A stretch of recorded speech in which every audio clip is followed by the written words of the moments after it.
Okay, this brings us to the cardiac arrest section in the protocol. And for our advanced providers, just a reminder, all of the cardiac arrest algorithms follow the current ACLS guidelines. Protocol 13 is our asystole PEA adult protocol. Protocol 14 is our asystole PEA pediatric protocol. Protocol 15 is our post-resuscitative care adult, and Protocol 16 is our post-resuscitative care pediatric protocol. And for our paramedic providers, there is a section for post-intubation sedation if needed.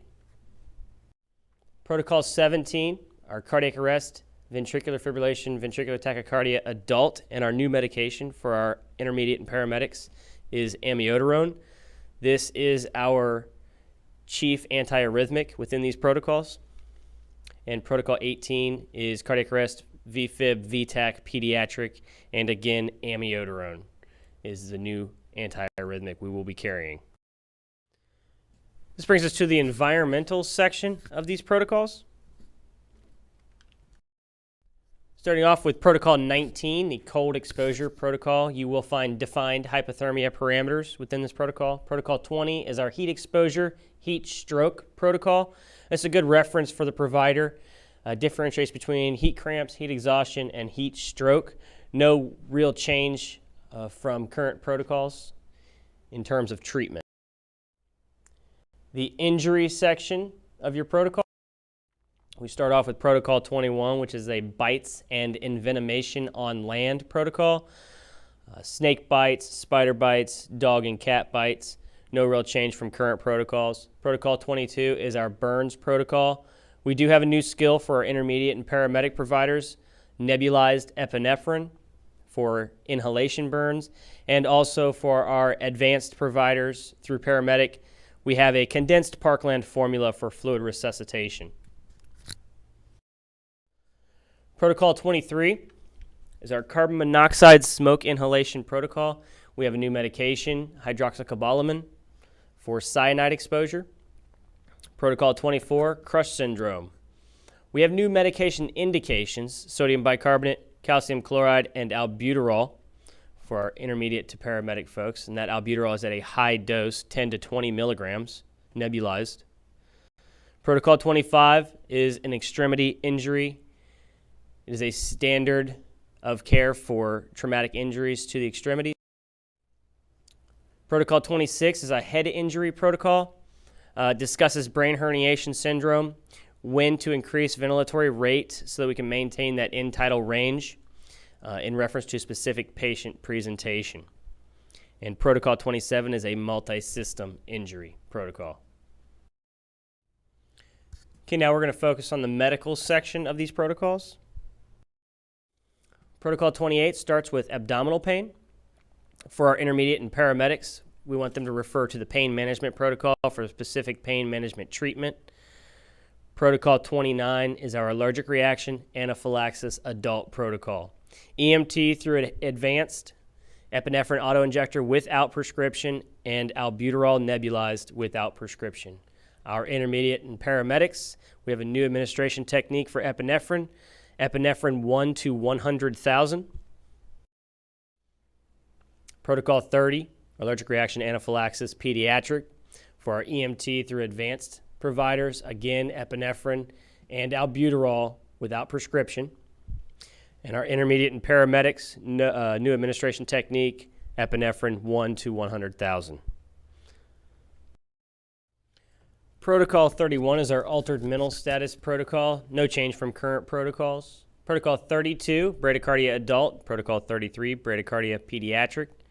And Protocol 34 is our cardiac chest pain protocol. EMT through advanced will be applying the 12-lead ECG, obtaining a 12-lead, and possibly transmitting. They will be administering nitro and nitro paste. And just a reminder for our intermediate and paramedic providers, the STEMI guideline is 1 millimeter of elevation in 2 or more contiguous leads. Protocol 35, dialysis and renal failure protocol. Intermediates and paramedics, peak T waves and wide QRS complexes will be administering calcium chloride and sodium bicarbonate. Protocol 36 is a hypertension protocol. No real treatment within this protocol, however, does define a hypertensive crisis as a systolic blood pressure greater than 220 or a diastolic greater than 120. Protocol 37 is a hypoglycemia and diabetic emergency protocol. No change from your current protocols. Protocol 38 is our hypotension and shock adult protocol. This protocol breaks shock down into hypovolemic, cardiogenic, neurogenic, and septic. Protocol 39 is a hypotension shock pediatric protocol.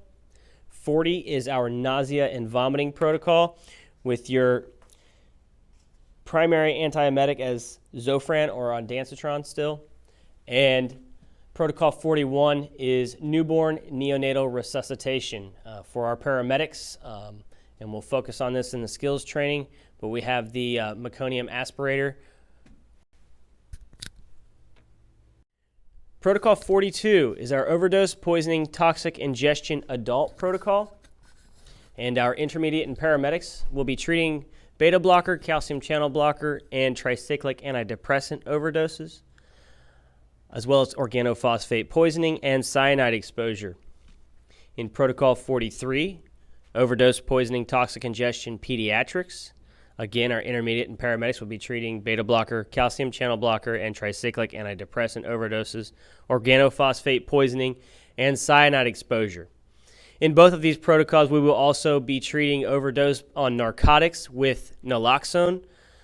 For our enhanced and advanced providers, in the cases of a pediatric patient, you are only allowed to administer Narcan or naloxone the intranasal or intramuscular route. Protocol 44, our pulmonary edema CHF protocol. All provider levels will be administering albuterol nebulized, and our enhanced through paramedic will be administering nitro sublingual as well as nitro paste. Protocol 45, respiratory distress adult. All provider levels will be administering albuterol nebulized and CPAP. Protocol 46 is our respiratory distress pediatric protocol. And for our EMTs, if indicated, you'll be administering the EpiPen or EpiPen Junior without prescription and albuterol nebulized without prescription. Protocol 47, seizure protocol. Intermediates and paramedics still have Versed. Protocol 48 is a stroke TIA protocol. Protocol 49, tachycardia adult, and our intermediate and paramedics for wide complex tachycardia, your antiarrhythmic is amiodarone. Protocol 50, tachycardia pediatric, intermediates and paramedics for wide complex tachycardia, again, antiarrhythmic is amiodarone.